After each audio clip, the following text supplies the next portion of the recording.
শাস্ত্রে বসে দেখেন কি কয় লোকেরা, সচিবালয়ে যা দেখেন যে লোকেরা কি বলে। তখনই তো এই প্রশ্নগুলি উঠছে। তখন বলতেছে যে অবস্থা তো সেই দিকেই যেতেছে, হিন্দুদের কি হবে, অমুসলিমদের কি হবে। এইটা কয়া আমার এরকম দেখায়, এরকম বলেন নাকি কি মানে সাইজ করবো।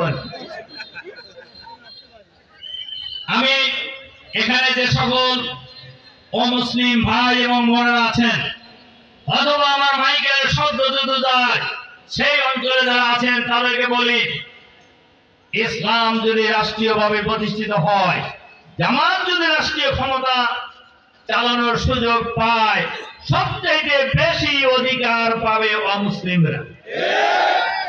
আমরা বাংলাদেশের সবচেয়ে বড় মন্দির ঢাকা ঢাকেশ্বরী মন্দির, এই 5ই আগস্টের পরে আমাদের নেতা ডক্টর শফিকুর রহমানের নেতৃত্বে আমরা সেখানে গিয়েছি। সকল নেতৃবৃন্দের সাথে, অমুসলিম সকল নেতৃবৃন্দের সাথে আমাদের মিটিং হয়েছে। সে জায়গায় আমরা বলেছি, আপনারা নিজেরা সংখ্যালঘু মনে করেন কেন?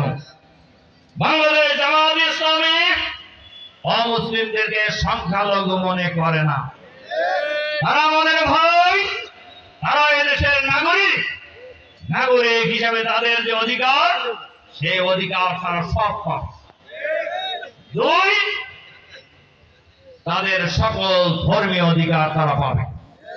একজন মুসলমান তার যেমন ধর্মীয় অধিকার পাবে, একজন অমুসলিম ভাই বোনেরও ধর্মীয় অধিকার নিশ্চিত করার দায়িত্ব ইসলামী সরকার। আমরা বলেছি, এবারের 5ই আগস্টের পরে জামাত শিবিরের লোকেরা অমুসলিমদের মন্দির পাহারা দিয়েছে, বাড়িঘর পাহারা দিয়েছে, ব্যবসা প্রতিষ্ঠান পাহারা দিয়েছে। ইসলামী রাষ্ট্র যদি হয়ে যায়, তাহলে কোন দলের মন্দির পাহারার প্রয়োজন হবে না। ইসলামী সরকারের দায়িত্ব অমুসলিমদের জান মাল ইজ্জত আবরুর নিরাপত্তা বিধান করার প্রধান দায়িত্ব গভর্নমেন্টের। সরকার সেই দায়িত্ব পালন করবে ইনশাআল্লাহ। সুতরাং ইসলামী রাষ্ট্র যদি কায়েম হয়ে যায়, আরেকটা প্রশ্ন আছে, চোরের হাত কাটবেন কখন?